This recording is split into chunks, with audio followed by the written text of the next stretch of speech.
놀라운 일이 우리가 목격하게 되었어요.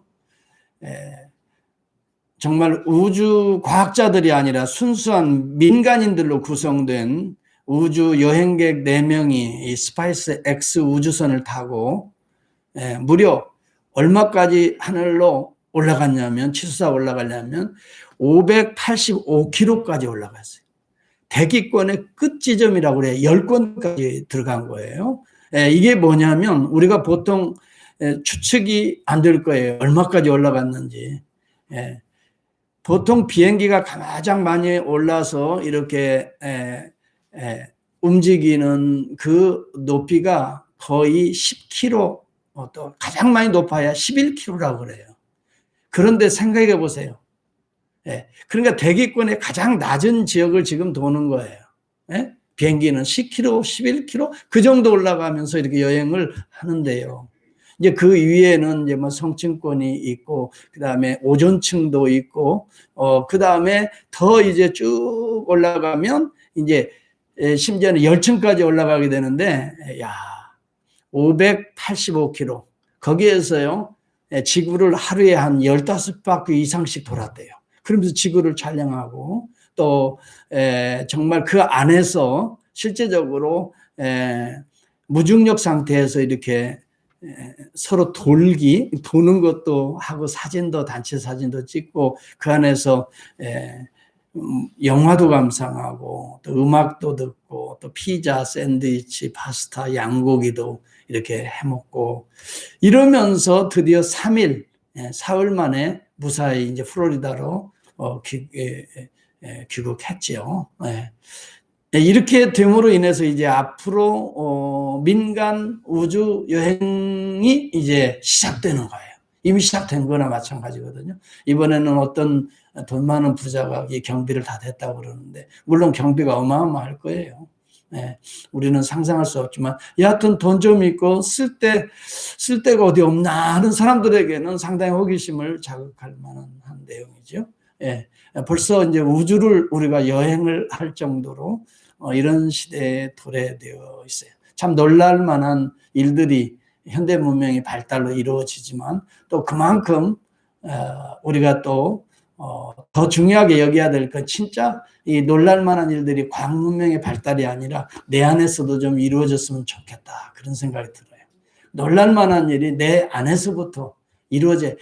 뭐 여러분, 우주선 아무리 그렇게 올라가 봐야 남의 일이고, 내가 언제 그거 타고 올라가겠어요.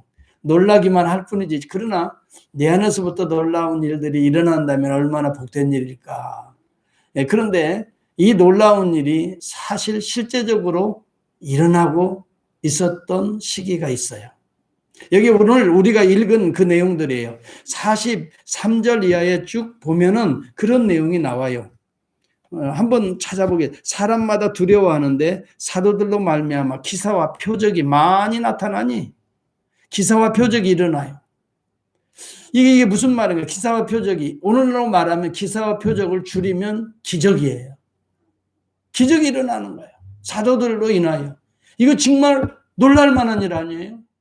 여러분은 놀라지도 않네. 보통 보니까 뭐 다 그 기적 우스운 거죠. 그렇게 생각하시나요? 아니, 안전뱅이가, 날 때부터 안전뱅이가 여러분 3장에 보면 벌떡 일어나요. 내가 너에게 은과 금은 줄 수 없지만, 그런 돈은 내가 없지만 나사렛 예수의 이름으로 명하노니 일어나라 하니까 평생 안전뱅이로 살았던, 구걸하던 사람이 벌떡 일어나는데, 이것처럼 기적이어야 돼. 이런 일들이 일어났어요. 왜 이게 놀랍냐면요, 이거 여러분이 알아야 돼요. 예수님이 그렇게 기적을 일으켰다면 그건 뭐 그렇게 놀랄 만한 일이 아니라고 생각하면 안 되겠지만, 그래도 그렇게 생각이 들잖아요. 왜? 예수님은 하나님의 아들로 오셨으니까, 창조주시니까 얼마든지 그런 일을 행할 수 있는데, 그런데 지금 여기는 예수님을 부인하고 한때 갔던 그 제자들이 지금 이런 기적들을 일으킨단 말이에요. 사랑하는 성도 여러분, 성령이 너희에게 임하면 권능을 받고, 그렇게 주님이 그 말씀을 하셨잖아요. 그런데 그 권능을, 이 두나미스라는 거예요. 이 다이너마이트라는 말이에요. 작은 개체지만 엄청난 산을 무너뜨리잖아요. 우리가 보잘것없는 것 같지만 성령이 이렇게 충만히 임하면 이런 강력한 하나님의 능력이 나타나는 줄을 믿습니다. 이런 것이 놀랄만한 일이에요. 그럼과 동시에 병든 자들이, 귀신 들린 자들이 다 나음을 얻는데 5장에 가보면요, 사도행전 5장 12절에 보면 사도들이 손으로 민간의 표적과 기사를 많이 일으킨다 그랬어요. 병든 자들이 그냥 막 벌떡벌떡 일어나고, 병든 사람과 귀신 들린 사람들이 괴로움 받는데 사람들은 막 데리고 오는데 이 15절에 보니까 다 나음을 얻으니라 그랬어요. 15절에 여러분 보세요. 심지어 병든 사람을 메고 거리에 나가 침대와 요로 누이고 막 베드로가 지나갈 때를 기다리는 거예요. 베드로가 그런 기적을 일으키고 하니까 베드로가 지나갈 때 혹 그 그림자라도 덮일까 바라고 환자들을 데리고 왔다 그랬어요. 저는요, 이거 예수님이 이런 일을 행하셨기 때문에 예수님이라면 얼마든지 우리가 쉽게 이해가 가는데 과연 정말 사도들이 이런 기적을 행한다는 것이 정말 놀라운 일이에요. 그래서 오늘 이 본문을 보면서 어떻게 이 사도들이, 우리가 평범한 사람들이 이런 기적을 행할 수 있나? 이것은요, 사도들의 능력이 아니라, 따라서 합시다. 사도의 능력이 아니라 예수님의 능력이었어요. 예수님은 죽음을 깨시고 부활하신 분이에요. 예수님이 사흘 동안에 무덤 속에 갇혔는데 성령의 능력으로 그가 일어났어요. 무덤 문이 열리고 주님이 부활했단 말이에요.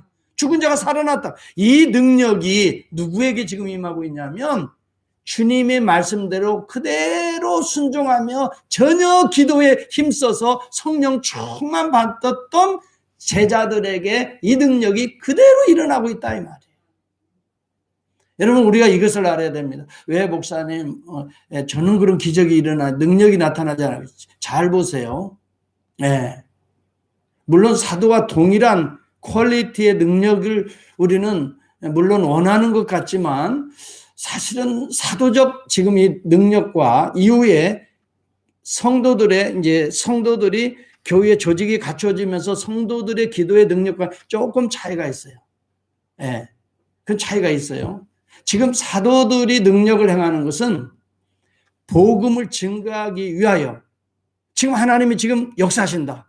하나님이 지금 예수를 믿고 회개하는 자들을 속에는 이런 기적과 이런 새로운 창조가 일어난다는 걸 사인처럼 보여주는 거예요. 지금 이게. 그것이 목적은 아니에요. 병 고치기 위해서 예수 믿는 게 아니에요. 그 목적은 아니지만 표적처럼, 이게 사인이라고 말하잖아요. 표적을 사도들에게 주지 않았다면, 표적과 기사를, 그 능력을 주시지 않았다면 어떻게 교회를 세우고 어떻게 사람들이 예수를 믿겠어요. 그래서 하나님이 특별하고 사도들에게 그런 권세와 능력을 주신 거예요. 그렇기 때문에 오늘 저와 여러분들은 사도들이 행했던 그런 능력을 나에게 주세요라고 기도하는 것보다 이미 우리가 예수 그리스도의 복음을 받았다면 예수 믿고 이제는 천국 가고 이 땅에 살면서 하나님 나라 이루게 해주세요. 이것이 나는 기적이라고 생각하는데 여러분 어떻게 생각하세요? 아멘입니까? 정말 이제는 하나님의 나라의 백성으로서 거룩하게, 이 능력이 이제는 외적인 능력이 아니라, 왜냐하면 그 당시에는 복음이 전혀 안 믿고 사람들이 핍박을 하잖아요. 예수 얘기만 하면 죽이려고 하잖아요. 그러니까 눈에 보이게 했어요. 그러나 지금의 성령의 역사들은 우리의 심령에서 보이지 않는 곳에 변화를 일으키는 거예요. 이것은 눈에 보이는 기적보다 어떤 면에서는 더 위대하고 가치가 있는 줄을 저는 믿습니다. 왜? 우리의 영혼이 거듭났다는 사실은 내가 병들었다가 나은 것보다 훨씬 더 가치 있는 거예요. 그렇지 않아요, 여러분? 내 영혼이, 지옥 갈 영혼이 예수 믿고 구원받고 천국 간다면, 거듭났다면, 옛날에는 돈 하던 내 심령이 그 욕심에 정말 그렇게 살던 내가 이제는 남을 도와주고 뭔가 사랑해주고 싶고 뭔가 예배드리고 싶고 기도하고 싶고 이런 심령의 변화가 일어난다면 이것이 저는 돈 수억 불보다 더 귀한 변화라고 저는 믿습니다. 여러분들은 어떤 변화가 어떤 기적을 진짜 귀하게 여기는지 하여튼 우리가 신앙적으로 한번 생각을 해볼 필요성이 있어요. 여하튼 그 당시에는 필요했어요, 이게.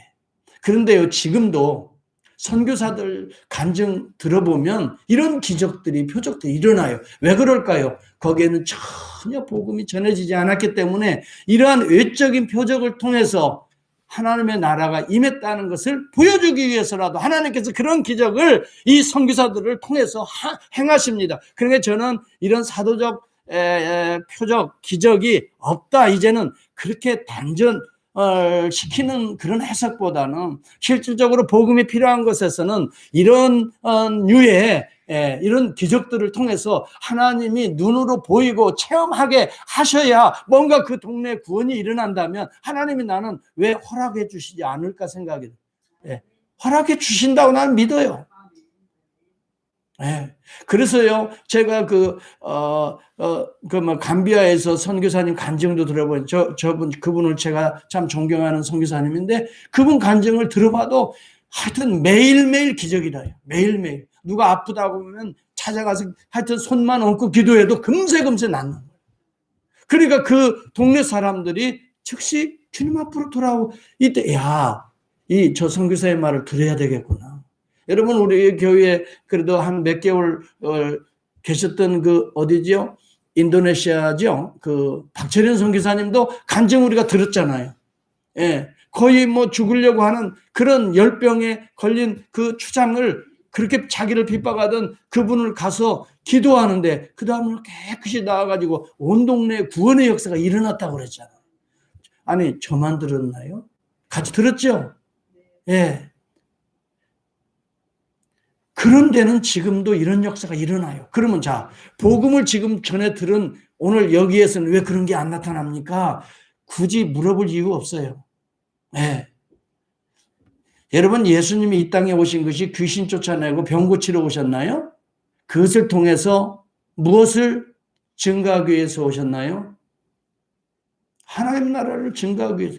회개하라, 천국이 가까웠다 그랬어요. 주님이 최초로 하신 말씀이에요. 천국은 하나님 나라예요. 예수 믿고 죄사함 받고 하나님 백성들은 이 천국이 지금 임했다, 이 말입니다. 회개하라, 천국이 가까웠다. 이 메시지를 우리 주님이 최초로 입을 열어서 증거했다면 주님이 오신 목적을 뚜렷이 알게 되고, 오늘 교회의 목적도 뚜렷이 알게 돼요. 교회는 병 고치는 병원이 아니에요. 영혼의 질병을 치유하고 예수 보혈을 회개하고 씻고 우리의 영혼이 하나님의 천국을 이루는 것이 교회의 목표인 줄을 저는 믿습니다. 그래서 예수님이 이곳에서 영광을 받으시고 우리 하나님이 주도권적으로 우리의 삶을 통치하시는 것, 이것이 하나님의 나라예요. 하나님의 나라라고 하는 것은 하나님이, 우리 주 예수 그리스도가 성령을 통해서 통치하시는 것을 하나님의 나라라고 말하는 거예요. 오늘 예수 믿고 예수 그리스도를 영접하면 이제는 내가 나의 인생을 통치하고 이렇게 저렇게 계획해 가는 게 아니라 하나님이 통치하시는 거, 이게 내 안에 하나님의 나라가 이루어졌다는 증거입니다. 그래서 여러분, 기도하면서 하나님의 나라가, 당신의 나라가 하늘에서 이루어진 것처럼 내 안에서도, 땅에서도 이루어져 달라고 기도하라고 그랬잖아요. 예수님이 병 고치라고 기도하라는 게 아니에요. 기적 베풀어 달라고 기도하는 게 아니에요. 기적은 날마다 내 영혼이 변화받고, 따라서 기적은 날마다 내 영혼이 변화받고 예수님 닮아가는 삶이 진짜 기적이다. 진짜 예수님 닮아가는 사람, 이 기적적인 분이에요. 제가 얼마 전에요, 내가 정말 이 얘기를 해야 될지 안 해야 될지 모르겠는데 깜짝 놀란 게 하나 있어요. 얼마 전에 우리 이 선생님 여기 에어컨 고친다고 같이 또 하루를 저하고 보냈어요. 참 그날 더운데도 고생을 많이 하셨는데, 여하튼 내가 깜짝 놀란 게 하나 있어요. 이제 물건을 가지러 자동차에 갔는데 바로 그 자동차 앞에 뭐가 하나가 놓여져 있냐면 성경을 잘 배우는 법에 대해서 책자가 거기 있어요. 제가 두 분 뵐 때마다 이제 성경 공부합시다. 성경 공부합시다. 그리고 이제 세례도 받고 이제 정말 성찬도 같이 합시다 했는데, 나 그 책을 사오라고도 안 했는데 어디서 구하셨는지 그걸 보고 계시는 거예요. 안 보면 거기다 놓겠어요? 저 보여주려고 놓겠냐고요. 나는 이걸 보고, 저분들의 마음속에 성령님이 지금 역사하고 계시는구나. 난 정말 감동 먹었어요. 예. 야, 이제 때가 되니 정말 27년간 교회를 나가지 않던 분이 처음으로 교회에 나오셔서 이제 처음으로 지금 교회에 나오셔서 다시 신앙생활을 하시고자 작정하시고 이제 성경을 배우겠다고 성경을 잘 배우는 법, 이 조그마한 책자를 읽어보고 계신, 그 얼마나 이해하실지는 내가 이제 물어봐야 알겠지만은, 여하튼 그 마음, 그게 이제 진정성 있는 정말 어떤 구두자의 마음 아니겠어요? 여러분, 저는 이런 변화가 인생에 드디어 성령님이 변화의 역사를 시작하셨구나. 그 생각의 변화, 여기에서 뭐가 달라지냐면 두 번째는요, 인생관이 달라질 겁니다. 여러분, 하나님의 말씀을 배우면 인생이 하나님이 주도하신다는 걸 깨닫게 되는 거예요. 그 다음에 두 번째는요, 가치관이 달라질 겁니다. 야, 하나님이 주도하시니 내 인생은 하나님께 달려있구나. 그러니까 이제 하나님 중심적으로 삶을 조금씩 생각을, 행동을 바꾸시리라 저는 믿습니다. 이게 여러분 가치관의 변화가 일어나는 거예요. 그럼과 동시에 세계관의 변화를 가져옵니다. 아, 이 세상, 이 우주의 종말은 앞으로 하나님이 주도 속으로 역사하셔서 하나님께서 구원할 그의 백성들은 구원하시고, 종말의 날이 온다 할지라도 두려워하지 않냐고 천국이 임하게 될 것이구나. 이 앞으로 일어날 세계관이 확 펼쳐지게 될 줄을 믿습니다. 여러분, 예수 믿고 구원받는다는 것이 바로 이런 것입니다. 그리고 하루를 살아도 이제는 지금까지는 어떻게 돈 좀 더 벌고 어떻게 좀 더 행복하고 좀 더 맛있는 거, 좋은 차, 좋은 집 이렇게 살까, 거기에 가치를 두던 우리의 생각들이 이제 어떻게 하면 의미 있고 소중하고 가치 있게 살까, 주님 어떻게 하면 기쁘게 하시는 삶을 살까, 이 생각으로 바뀌어질 줄을 믿습니다. 저는 이런 변화들이 사실은 병 고치는 변화, 뭐 기적, 귀신이 나가는 거, 여러분 이런 사도들의 이 표적보다 더 귀한 저는 표적이라고 저는 생각하고, 이것은 뭐냐면요, 예수 믿고 나서 내 안에 따라서 새로운 창조가 일어난다. 새 창조를 제가 지금 설교하고 있는 거예요. 어렵게 말하면 누구든지 그리스도 안에 있으면 새로운 피조물이라. 이전 것은 지나갔으니 보라 새 것이 되었도다. 실질적으로 신학적으로 보면 하나님이 천지 만물을 처음에 창조했다면 죄로 말미암아 타락한 우리의 모습들이 이제 그리스도 안에 새 창조가 일어나는데 새로운 인생이 시작될 거라 이 말이지요. 새로운 생각이 나를 지배할 거라 이 말이지요. 그리고 새로운 방향으로 내 발걸음이 터날 거라 이 말이지요. 이것을 새 창조라고 합니다. 어제 귀한 목사님하고 점심을 같이 하면서 대화를 나눴는데 그분이 이제 대화 가운데에 이런 이야기를 해요. 아, 나이가 이제는 들어서 그래서 목사님 무슨 말씀을 그렇게 하시면, 이제 70이에요. 그분이 70 좀 넘으신 분이 무슨 말씀을 하십니까? 이제 후반전인데, 이제 후반전 막 시작하는 건데 앞으로는 120세의 시대를 살아가는데 뭐 그렇게 아이고 이제는 뭐 육신도 약해지고 허리도 지금 그런 소리 하지 말라고. 이제부터 새 출발하는데 진짜 하고 싶은 것을 이제부터 할 수 있습니다. 그때 최 목사님만 만나면 그냥 열정이 팍팍 올라오는데, 그러면서 그런 얘기예요. 그래, 맞다고. 뭔가를 이제는 정말 제대로 한번 하나님 나라를 위해서 일해보겠다고. 하여튼 우리 같이 한번 손잡고 일하자고 막 그러시더라고. 여러분 생각해 보세요. 내가 일하면 아유, 나 허리도 아파. 나 가진 것도 없어. 내가 내가 중심이 된다면 사실 불안하고 뭐 할 게 없어요. 그런데 내 안에 예수님이 주인공이 되신다면, 나를 사용하신다면 얼마든지 새로운 창조가 일어날 줄을 믿습니다. 절대 염려하지 마세요. 여러분들도 뭐 나이 드셨다 그런 생각도 하지 마세요. 육체야 얼마든지 취할 수밖에 없어요. 더 건강해질 수는 없어요. 그럼에도 불구하고 우리가 해야 할 일은 할 수 있는 능력을, 지혜를, 또 여건들을 하나님이 주실 줄을 믿습니다. 여러분, 이것이 우리 안에 일어나는 새로운 창조인 것입니다. 문둥병자가 병을 고침받듯이 우리가 죄에 살던 정말 영적인 문둥병자와 같은 다닥다닥 세속적인 것 때문에 정말 고름이 나고 이거 참 의사들에게 가도 치유받지 못하던 우리의 영혼의 이런 문둥병들이 예수 그리스도의 이름으로 기도하면서 엎드리면서 매일매일 말씀을 사모하면서 하나씩 둘씩 이 껍데기들이 떨어지고 새살이 돋아올 때에 이것이 기적이 아니면 무엇입니까? 여러분, 우리가 분명히 알아야 됩니다. 사도들의 이 표적과 기사는 하나님 나라의 도래를 눈으로 보여주게 하는 것입니다. 그래서 그런 사람들이 야, 하나님은 살아계시구나. 우리가 죽였던 그 예수가 이제 보니 하나님의 아들이었구나. 그래서 그분들이 회개하고 돌아오는 거예요. 예수 그리스도의 이름으로 이 이야기만 하지 말라고 그렇게 핍박을 로마인들이 가한다 하더라도 우리는 그리스도의 이름을 말하고 증거하지 않을 수 없다. 이러면서 목숨 내놓고 교회를 세워나갔던 거예요. 이런 변화가 성령의 능력이고 성령의 권세고, 여러분 이러한 능력을 여러분들이 사모할 수 있기를 축복합니다. 여러분들이 병 고치는 은사가 혹 없다 할지라도 난 뭐 성령의 그거 아니에요.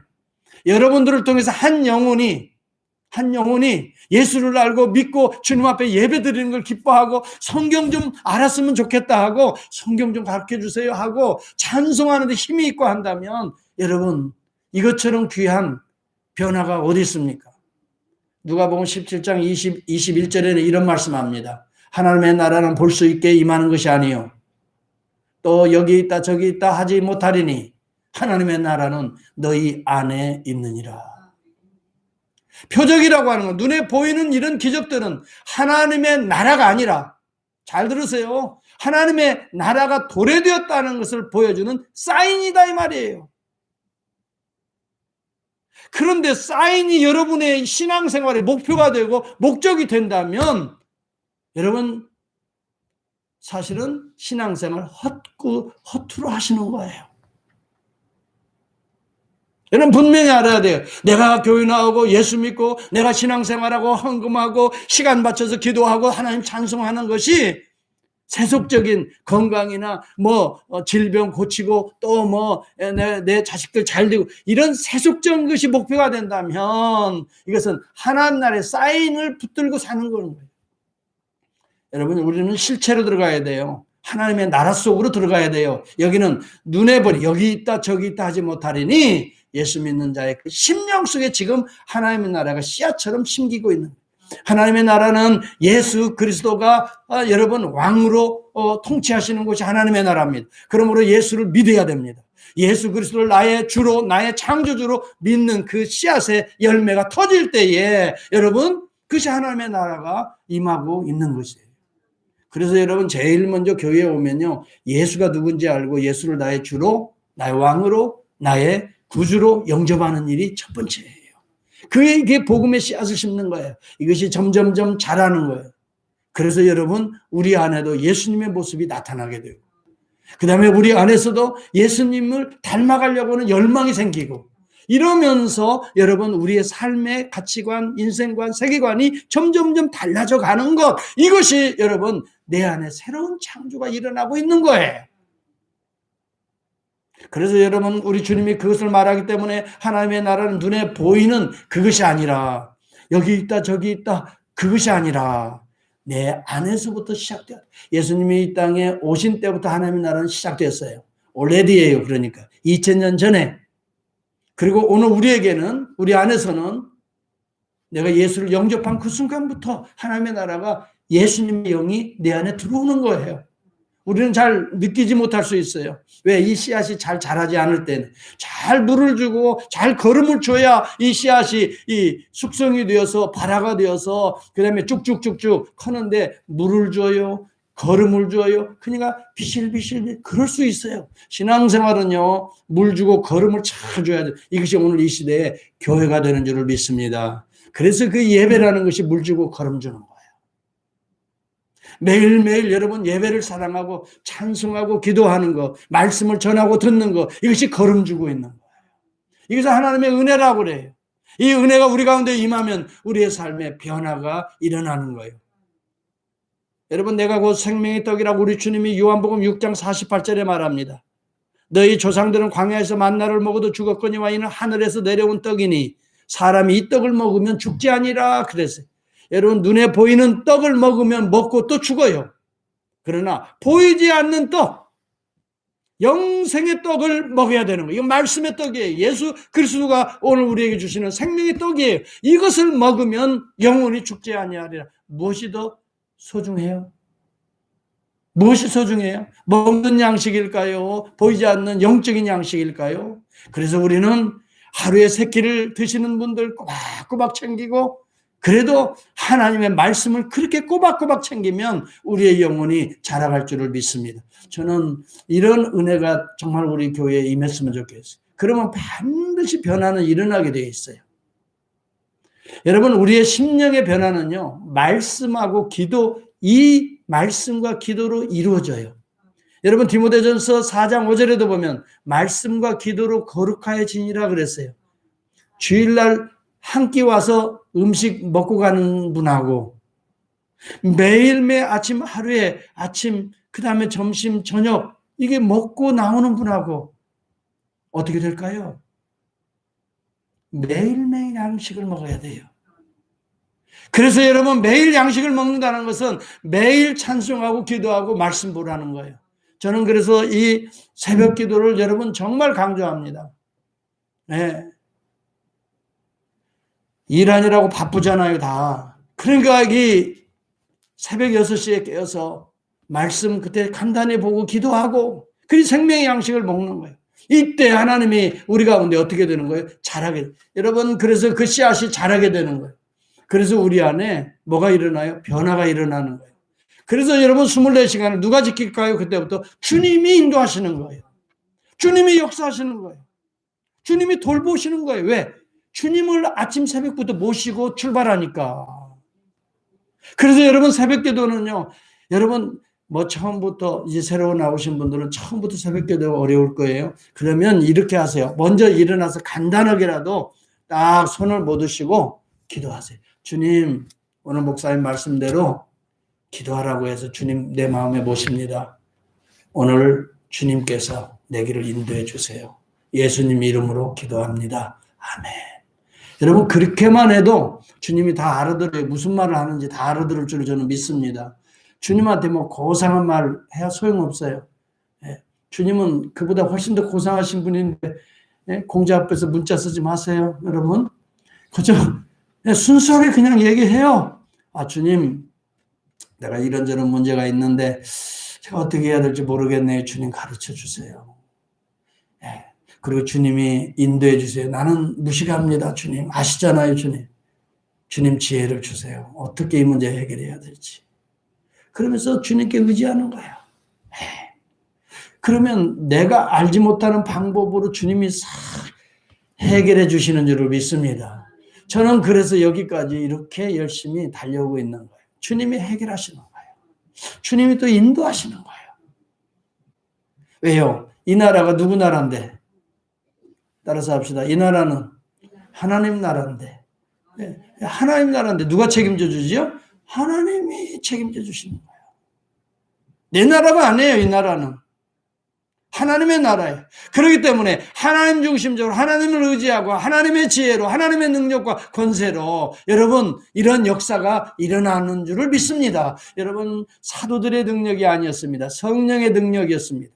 그러한 능력은 철저하게 사람을, 처음에는 표적과 기사로 사람들을 모이지만, 그러나 두 번째는 저들 속에 하나님의 나라가 임했다는 것을 확증적으로 보여줍니다. 이것이 44절 이하입니다. 믿는 사람이 다 함께 있어 모든 물건을 서로 통용하고 또 재산과 소유를 팔아 각 사람의 필요를 따라 나눠주고 날마다 마음을 같이하여 성전에 모이기를 힘쓰고 집에서 떡을 떼며 기쁨과 순전한 마음으로 음식을 먹고 하나님을 찬송하며 온 백성에게 칭송을 받으니 주께서 구원받는 사람을 날마다 더하게 하시니라.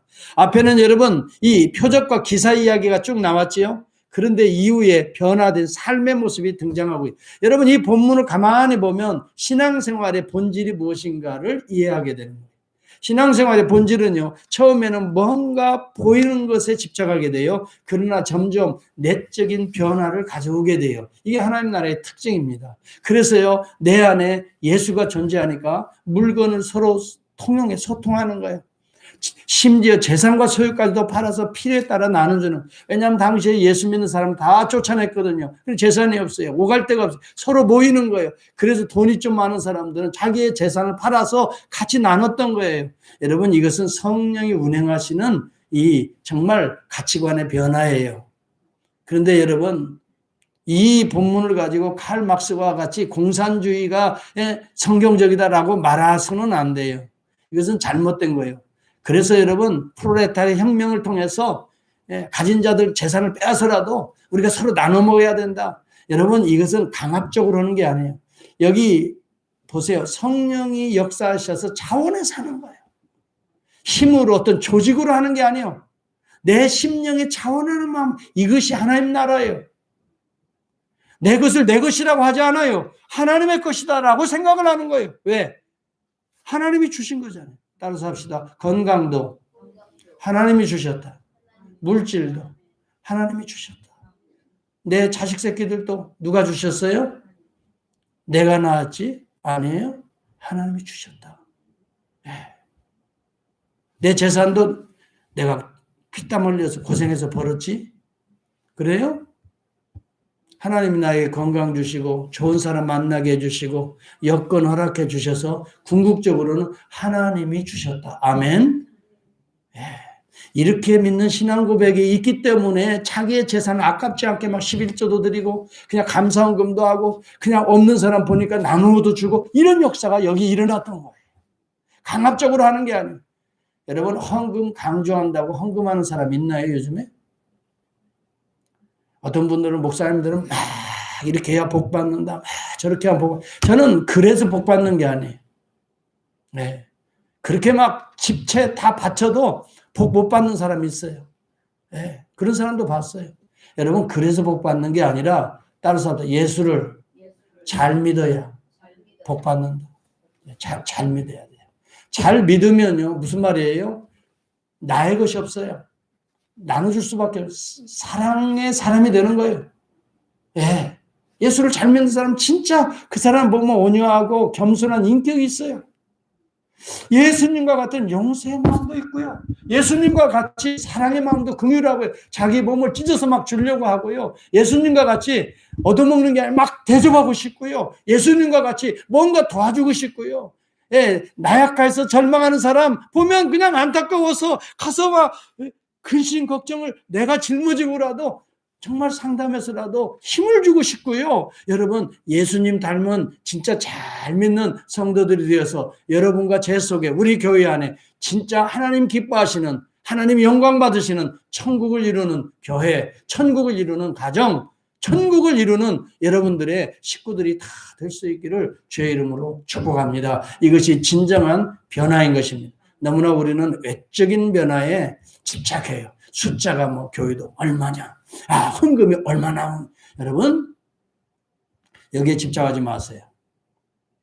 우리의 심령의 변화에 초점을 맞추세요. 내 속에 정말 예수의 복음의 씨앗이, 십자가의 씨앗이, 내 피가 흐르고 있나? 예수님의 사랑이 있나? 예. 예배를 진짜 좋아하나? 야, 하나님 앞에 눈 감고 기도하는 것이 정말 신이 나나?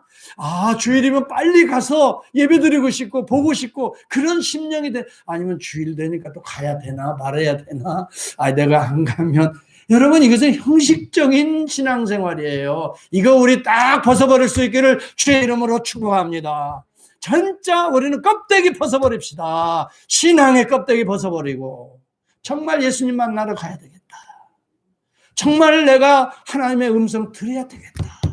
정말 사랑하는 우리 식구들 보고 싶다. 이런 마음으로 예수님 모시고 정말 예배 드리고 또 흩어져서도 여러분, 주님의 이 주신 이 은혜의 말씀에 따라 이제는 내가 보이는 것을 의지하고 살아가는 게 아니라 하나님의 나라, 보이지 않고 내 심령에 심겨진 하나님 나라를 어떻게 하면 또 확대하며 살아갈까. 그런 마음으로 파송받는 거룩한 공동체, 교회가 될 수 있기를 축복합니다. 기도하겠습니다.